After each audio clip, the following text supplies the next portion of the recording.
दोस्तों, आज बहुत ज़्यादा बारिश हुआ तो आप लोग देख सकते हैं इधर से पानी घुस गया मेरा दुकान में और पूरा आप लोग देख सकते हैं इधर पूरा घुस गया। यहाँ से अंदर जा रहा था तो इधर फिर मिट्टी लेके बांधे, उसके बाद देख सकते हैं आप लोग इधर से अंदर घुस गया, पूरा दिक्कत हो गया।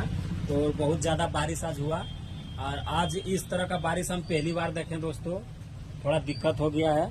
तो आप लोग देख सकते हैं अभी हम ये वाला जो पानी है ये पानी निकाल के सब बाहर भीगेंगे, क्या करें।